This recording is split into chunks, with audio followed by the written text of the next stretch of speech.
Selamat sore, selamat malam Bapak Ibu Saudara yang dikasih Tuhan. Mari kita persiapkan hati kita persiapkan jiwa kita untuk kita mendengar sebagian dari kebenaran firman Tuhan. Mari kita awali dalam doa. Bapa di surga, kami mengucap syukur atas kasih dan kemurahan-Mu, penyertaan-Mu sepanjang hari. Kalau saat ini kami boleh mendengarkan, kami boleh belajar dari sebagian kebenaran firman-Mu. Urapi hamba-Mu, urapi firman-Mu. Taruh perkataan dalam mulut bibir hamba-Mu, dan biarlah pemberitaan kebenaran sore hari ini boleh menjadi berkat kekal bagi setiap kami yang mendengarnya. Dalam nama Tuhan Yesus Kristus kami berdoa dan mengucap syukur. Haleluya. Amin. Bapak Ibu Saudara yang dikasih Tuhan, sejatinya orang percaya ini harus bisa menjalani hidup dalam ketaatan dan kesetiaan kepada Tuhan. Taat dan setia ini tanpa syarat. Artinya dalam keadaan bagaimanapun juga mari kita untuk bisa hidup dalam ketaatan dan kesetiaan ini. Jangan kita menjadi orang-orang yang sulit diatur. Jangan kita menjadi orang-orang yang ingin menjauhkan dari persekutuan dengan Tuhan. Ini sangat membahayakan bagi setiap kita.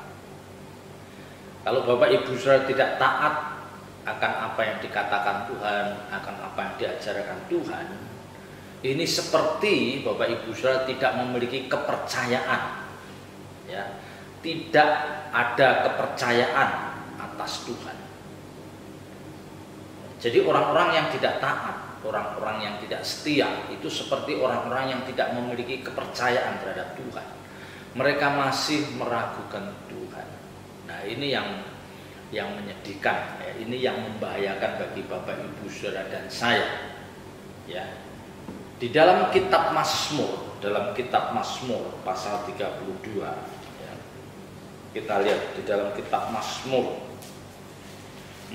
pasal 32 ayat yang ke-9 dikatakan,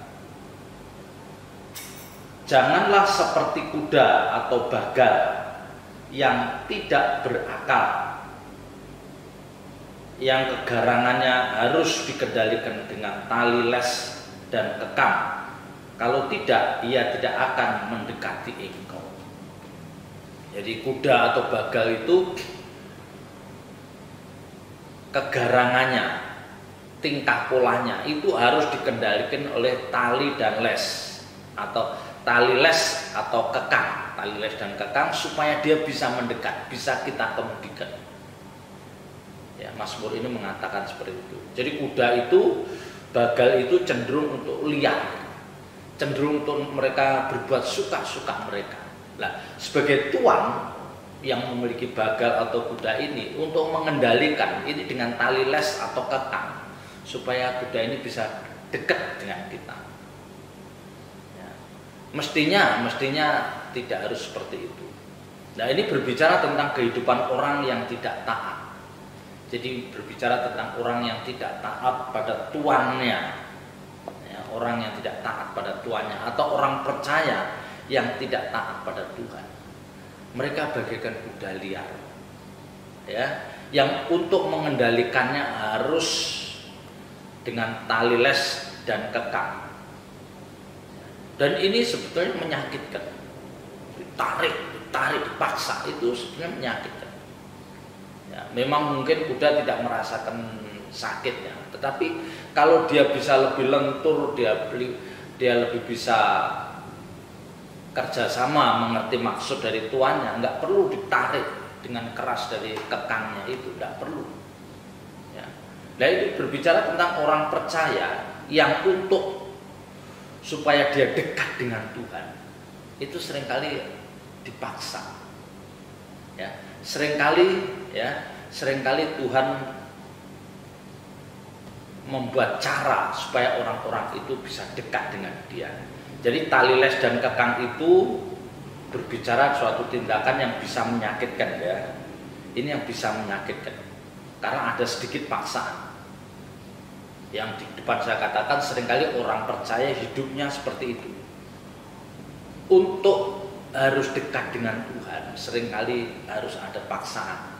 Di mana Tuhan akhirnya mengizinkan mengizinkan suatu penderitaan atau ketidaknyamanan itu terjadi pada orang percaya. Nah, lewat itu semua baru mereka bisa dekat dengan Tuhan. Mereka bisa menghampiri Tuhan. Nah, mestinya tidak seperti itu, Bapak Ibu. Mestinya tidak seperti itu. Jadi jangan persoalan hidup kita itu timbul, kita mengalami persoalan yang sangat berat, kita mengalami penderitaan fisik, ya, penderitaan secara fisik, baru kita dekat dengan Tuhan. Jangan seperti itu mestinya. Jadi dekat dengan Tuhan itu harus dianggap sebagai satu kebutuhan, ya, kehausan jiwa kita untuk tidak bisa tidak dekat dengan Tuhan. Jadi kita inginnya bersekutu dengan Tuhan. Nah, ini yang tidak mudah. Ini yang tidak mudah. Idealnya orang percaya itu harus dengar-dengaran. Ya, orang percaya itu idealnya harus dengar-dengaran dengan Tuhan dan dia memiliki kepekaan untuk mendengar suara Tuhan dan mendengar perintah atau anjuran Tuhan lewat Roh Kudus, ya, yang berbisik dalam nurani kita. Idealnya seperti itu. Idealnya. Ya. Jadi jangan kita itu menunggu satu persoalan, jangan kita menunggu satu masalah, jangan kita menunggu keadaan tidak nyaman baru kita dekat dengan Tuhan. Jangan. Ini tidak baik. Alkitab katakan, ya, mendekatlah pada Dia maka Ia akan mendekat kepadamu. Mendekatlah pada Dia, mendekatlah pada Tuhan maka Dia akan mendekat kepadamu. Ini yang mestinya dipahami. Jadi kalau kita mendekat pada Tuhan, tentu Tuhan akan mendekat pada kita. Tetapi inisiatif harus ada pada diri kita. Nah, seringkali orang percaya dengan kecerobohannya, dengan kecerobohan dalam bertindak, dia masuk dalam keadaan yang tidak nyaman. Dia merasakan keadaan yang tidak nyaman. Dan akhirnya penderitaan itu bisa mengelilingi, bisa menyelimuti hidupnya. Pada kondisi ini mereka seringkali menghampiri tahta suci Tuhan. Nah, ini yang saya katakan sekali lagi tidak bagus. Ya, jadi jangan seperti dikatakan tadi kuda yang tidak berakal. Ya, jangan seperti kuda yang tidak berakal, yang kegarangannya harus dikendalikan dengan tali les dan kekang untuk dekat dengan tuannya. Jangan. Ya, jangan seperti itu. Bapak Ibu Saudara yang dikasih Tuhan, kita akan menemukan, kita sering menemukan, ya, orang-orang percaya yang dulu dia setia pada Tuhan, yang dulu dia menjadi orang-orang yang taat, orang-orang yang takut akan Tuhan, tetapi setelah dia melakukan satu kesalahan, ya, dia melakukan kesalahan dalam hidupnya, mereka menjadi orang-orang yang menjauh, ya. Mereka seperti orang-orang yang menjauh dari Tuhan dan mereka dalam dirinya seperti ada perasaan bersalah yang tidak berkeputusan. Jadi ada orang-orang yang dulu pernah dekat dengan Tuhan, dulu dia membangun persekutuan karib dengan Tuhan, tetapi karena satu hal dia melakukan suatu tindakan yang tercela, yang akhirnya membuat dia itu enggan berdekatan dengan Tuhan. Ya, jadi dia sepertinya merasa tertuduh, jadi sepertinya mereka merasa tidak layak dia dekat dengan Tuhan. Nah, ini mestinya jangan kita memiliki konsep atau prinsip seperti itu. Pintu selalu terbuka bagi kita untuk kita menghampiri tahta suci Tuhan. Ingat, pintu selalu terbuka bagi orang percaya untuk kita membangun intimasi dengan Tuhan, sekalipun masa lalu kita mungkin tidak baik, sekalipun masa lalu kita cukup gelap, tetapi pintu itu selalu terbuka bagi kita. Mendekatlah pada Dia maka Dia akan mendekat padamu. Bapak Ibu Saudara, jangan menyamakan sosok Tuhan ini dengan manusia yang kita temui, atasan yang kita temui, ya, siapapun mereka. Orang-orang dunia seringkali ketika dia dikecewakan, dia menutup pintu untuk berdamai. Ya, Jadi kalau Bapak Ibu Saudara pernah melukai seseorang, mungkin orang itu akan menutup pintu untuk berdamai dengan Bapak Ibu Saudara. Demikian juga ketika Bapak Ibu Saudara dilukai oleh orang lain, mungkin Bapak Ibu Saudara tanpa sadar menutup pintu untuk berdamai dengan orang-orang yang pernah melukai hati saudara. Nah, ini sejatinya tidak boleh ada dalam diri orang percaya. Nah, Tuhan itu bukanlah sosok seperti itu. Ya, Tuhan itu adalah sosok yang memiliki belas kasihan, memiliki kemurahan. Ya, dia sosok yang mudah atau bisa melupakan kesalahan umatnya. Dia bisa membuang segala dosa-dosa kita. Sepanjang kita telah menunjukkan pertobatan yang memang bermakna. Ya. Jadi yang sering terjadi adalah banyak orang percaya yang menjauh dari Tuhan ketika mereka melakukan kesalahan dan mereka merasa tidak layak ada bersama Tuhan. Mereka merasa tidak layak ada di sisi Tuhan. Ini pemikiran yang salah, ini pemikiran yang tidak tepat. Ya. Tuhan itu adalah sosok yang maha pengasih. Dia begitu mudah mengampuni orang-orang yang memang dia mau bertobat. Maka di depan saya katakan yang penting adalah bagaimana pertobatan kita yang sungguh-sungguh ini kita tunjukkan lewat perbuatan kita. Ya. Pertobatan kita yang sungguh-sungguh ini kita tunjukkan melalui perbuatan kita. Memang seringkali kita tanpa kita sadari kita itu membuat hidup kita itu menjadi runyam. Ya. Jadi yang membuat hidup kita runyam, membuat hidup kita itu kacau, membuat hidup kita itu kurang berkenan itu kita sendiri. Dan setelahnya kita menjauh dari Tuhan. Kita merasa tidak layak sehingga kita mencari kesibukan sendiri. Nah, ini bukan kehidupan yang dikehendaki Tuhan bagi orang percaya. Ya. Ini bukan kehidupan yang dikehendaki Tuhan. Coba kalau kita lihat kehidupan Musa, bagaimana Musa itu memiliki hati yang membela bangsanya. Nah, ini tidak dilakukan. Dia tahu bahwa bangsanya itu ditindas oleh orang Mesir. Bagaimana dia membela bangsanya ini? Nah, dia melakukan dengan caranya. Ya, dia melakukan dengan caranya. Kalau kita lihat di dalam Keluaran, ya. Kalau kita lihat di dalam Keluaran, ya, kita lihat di dalam Keluaran pasal 2, ya. Pada waktu ayat 11, pada waktu itu ketika Musa telah dewasa, ia keluar mendapatkan saudara-saudaranya untuk melihat kerja paksa mereka. Lalu dilihatnya lah orang Mesir memukul seorang Ibrani, seorang dari saudara-saudaranya itu. Jadi orang Ibrani itu saudara Musa. Dia memang inilah saudara Musa. Ketika keesokan harinya ia keluar lagi, didapatinya dua orang Ibrani, ayat 12. Ia menoleh ke sana sini dan ketika dilihatnya tidak ada orang, dibunuhnya orang Mesir itu dan disembunyikannya mayatnya dalam pasir. Jadi Musa itu membunuh orang Mesir ini karena dia memukul orang Ibrani. Lah, Musa menyangka bahwa tindakannya itu tidak ada yang mengetahui. Ternyata tindakan Musa itu ada yang melihat. Ayat 13. Ketika keesokan harinya ia keluar lagi, didapatinya dua orang Ibrani tengah berkelahi. Ia bertanya kepada yang bersalah itu, "Mengapa engkau pukul temanmu?"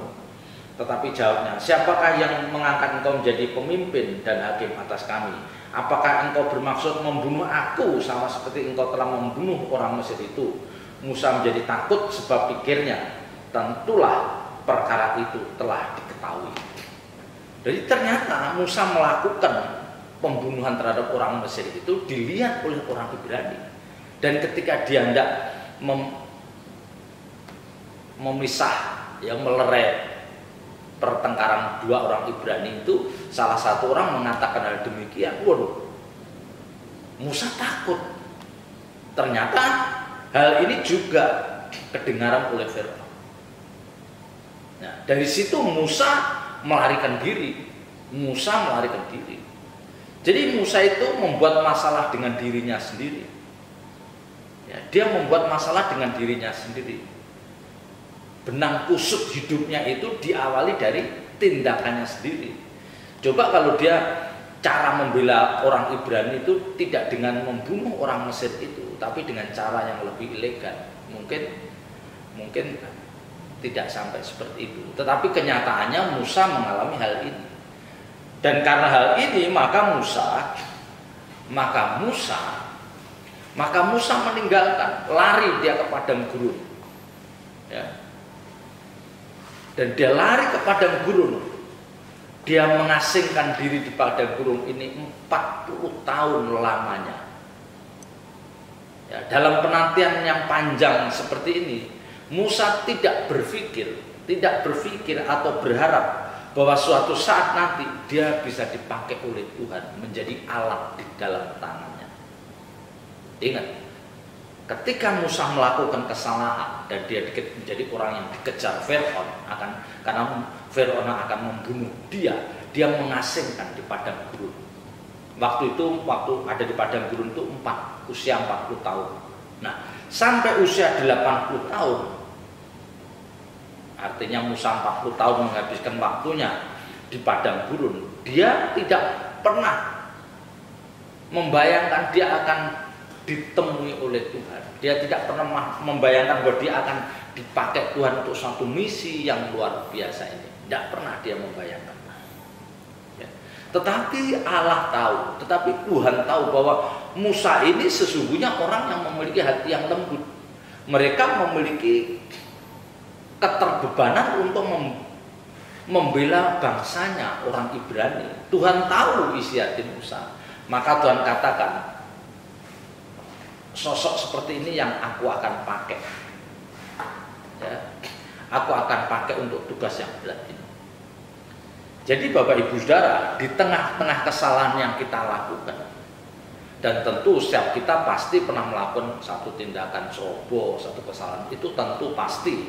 Tidak ada orang yang tidak pernah melakukan kesalahan. Tetapi di tengah-tengah kesalahan yang kita lakukan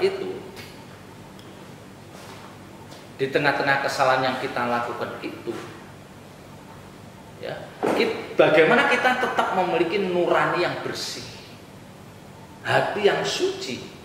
Artinya jangan ada keinginan untuk mengulang kesalahan itu dan ya, ini yang penting. Bagaimana sikap hati ini tetap benar di hadapan Tuhan. Sikap hati kita tetap benar di hadapan Tuhan. Tidak ada orang yang tidak pernah jatuh. Paulus, Petrus, banyak hamba Tuhan yang dulu masa lalunya tidak baik, tetapi ternyata dia dipakai Tuhan. Nah, orang-orang yang dulu pernah jatuh dan dipakai Tuhan, itu adalah orang-orang yang bertobat secara benar, dan dia tak menjaga sikap hati. Dia menjaga sikap hati bagaimana tidak tercemar oleh hal-hal yang tidak pantas. Kita baca di dalam Kejadian pasal 3 ayat 2. Lalu Keluaran 3 ayat 2. Lalu malaikat Tuhan menampakkan diri kepadanya di dalam nyala api yang keluar dari semak duri. Lalu ia melihat, dan tampaklah semak duri itu menyala, tetapi tidak dimakan api. Jadi semak duri itu menyala seperti api, tapi semak duri itu tidak dimakan api. Nah, ini pemandangan yang sangat luar biasa. Ini ada sesuatu yang ilahi di dalam peristiwa ini. Musa berkata, baiklah aku menyimpang ke sana untuk memeriksa penglihatan yang hebat itu. Mengapakah tidak terbakar semak duri itu? Dia Musa melihat. Ya, ternyata akhirnya setelah Tuhan mengatakan tempat itu kudus, lepaskan kasutmu, dan akhirnya Tuhan berbicara mulai dari ayat 5 ya, untuk menyingkap ya, ayat 4 saya baca. Ketika dilihat Tuhan bahwa Musa menyimpang untuk memeriksanya, berseruah Allah dari tengah-tengah semak duri itu kepadanya, Musa, Musa, dan ia menjawab, ya Tuhan. Janganlah datang dekat-dekat, tanggalkanlah kasutmu dari kakimu, sebab tempat di mana engkau berdiri itu adalah tanah yang kudus. Di sini Tuhan menjumpai Musa. Ya. Dan kemudian Tuhan berbicara panjang lebar bagaimana umat Israel itu ditindas, bagaimana penderitaan itu sudah amat sangat dan sudah terdengar sampai telinga Tuhan. Dan Tuhan setelah berbicara panjang lebar, maka Tuhan mengutus Musa untuk membebaskan bangsa Israel dari perbudakan bangsa Mesir. Keluaran 3 ayat 10. Jadi sekarang pergilah, aku mengutus engkau kepada Fir'aun untuk membawa umatku orang Israel keluar dari Mesir. Tetapi Musa berkata kepada Allah, siapakah aku ini? Maka aku yang akan menghadap Fir'aun dan membawa orang Israel keluar dari Mesir. Jadi bayang-bayang kegagalan Musa, tindakan Musa itu menghantui sehingga dia merasa tidak pantas, dia tidak layak. Ya. Nah ini ketika Tuhan mengatakan hal demikian, Musa tersentak. Dia tidak pernah membayangkan akan mendapatkan kepercayaan yang begitu besar. Ini satu misi yang besar, tentu berisiko. Sementara kita tahu bahwa Musa saat dipanggil Tuhan itu usianya 80 tahun. Bayangkan Bapak Ibu Saudara, 80 tahun usia Musa. Ya, jadi dengan ini pelajaran yang baik, jangan pernah kita merasa tua untuk mengabdi di hadapan Tuhan. Jangan pernah kita merasa tua, jangan pernah merasa kita tidak bisa dipakai. Jangan. Ya, yang paling penting adalah bagaimana kita menjaga sikap hati. Sikap hati, tetap nurani kita bersih. Ya, ini kenyataan Tuhan mengutus Musa. Ya, dan tidak ada dialog, tidak ada perundingan. Tuhan hanya mengatakan perintah. Setuju atau tidak setuju, ini harus kamu lakukan. Ya, Tuhan tidak pernah mempersoalkan, memperkarakan masa lalu Musa. Tidak, tetapi yang jelas ke depan tugas Musa itu adalah membawa orang Israel keluar dari tanah Mesir. Ya, Kejadian Keluaran 3 ayat 11-12 ada dialog Musa dengan Tuhan, dan Tuhan meyakinkan bahwa engkau hanya sebagai alat bagiku. Ya, ketika Musa mengatakan siapakah aku ini, maka aku yang akan menghadap Fir'aun dan membawa orang Israel keluar dari Mesir. Lalu firman-Nya ayat 12, bukankah aku akan menyertai engkau? Ya. Jadi Tuhan meyakinkan, kamu nggak usah ribut, aku yang akan menyertai engkau, aku yang akan memampukan engkau, aku yang akan memampukan. Ya. Ini pelajaran baik bagi Bapak Ibu Saudara dan saya lewat pengutusan Musa oleh Allah. Yang pertama, umur itu tidak menjadi persoalan bagi Tuhan untuk mempercayakan satu tugas pelayanan. Umur. Yang kedua, masa lalu yang buruk tidak pernah dipertimbangkan oleh Tuhan dalam mengutus seseorang untuk mendapatkan kepercayaannya. Musa, Paulus, ya, masa lalu tidak menjadi penghambat. Ya. Jadi semua rencana Tuhan, semua rencana Tuhan itu pasti akan digenapi dengan memakai orang percaya. Orang-orang percaya, Bapak Ibu Saudara dan saya, dipakai untuk menyelesaikan persoalan itu. Kita hanya sebagai alat. Ingat, kita hanya sebagai alat. Dalam hal ini, dalam Musa ini, tugas Musa, Tuhan yakin aku menyertai kamu, kamu gak usah takut. Aku yang akan berkarya, engkau sebagai alat. Hanya ada dua syarat. Satu, tetap menjaga sikap hati yang benar. Yang kedua, kamu harus berjalan dalam ketaatan. Jadi Musa harus berjalan dalam ketaatan.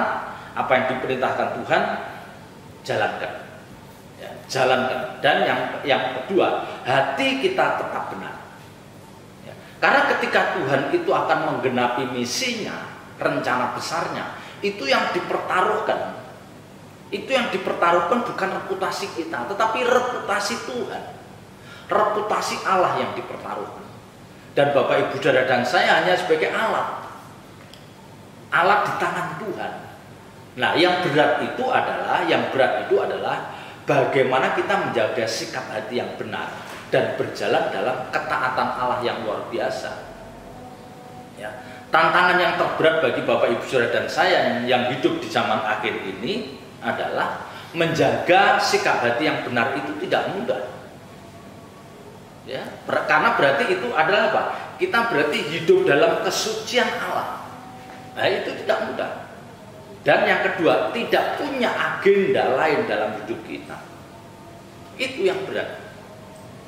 Jadi ketika kita bisa menjaga kesucian hati kita dan kita tidak memiliki agenda hidup dalam agenda lain dalam hidup kita kecuali kita fokus untuk melakukan kehendak Tuhan, maka Tuhan yang akan berkarya. Tuhan yang akan berkarya. Ya. Jadi seringkali pilihan Tuhan atas orang-orang yang dipercayakan. Ya, seringkali pilihan Tuhan itu atas orang-orang yang dipercayakan untuk menyelesaikan misinya itu menurut pikiran kita itu nggak masuk akal, ya. Menurut pikiran itu nggak masuk akal, tapi kenyataannya seperti itu. Ini yang seringkali dikatakan bahwa jalan Tuhan itu tidak mudah diselami. Ya. Kita hanya menaruh percaya, seperti pemilihan Yunus untuk menobatkan orang-orang Niniwe. Kita tahu bahwa Yunus itu orang yang sangat membenci bangsa Niniwe. Dia sangat membenci, tetapi ternyata Allah pakai. Ya, justru Allah memakai Yunus untuk membuat bangsa Niniwe ini bertobat. Ya, jadi cara Tuhan memakai seseorang tuh kita tidak tahu. Demikian juga Paulus yang dulu membenci pengikut Tuhan, akhirnya dia dipakai Tuhan untuk memenangkan banyak jiwa. Saya dan saudara diberikan kesempatan yang sama untuk itu. Ya, menjaga hati, kesucian hati dan hidup dalam ketaatan. Tuhan Yesus memberkati. Haleluya. Bapa di surga, kami bersyukur atas berkat firman-Mu, menerangkan firman-Mu di dalam hati kami dan ajar kami melakukannya. Kami hidup dalam ketaatan, kami terus menjaga kesucian hidup kami, kesucian hati kami, dan kami tidak memiliki agenda apapun dalam hidup kami kecuali menegakkan rencana-Mu ini. Dalam nama Tuhan Yesus Kristus kami berdoa dan ucap syukur. Haleluya. Amin.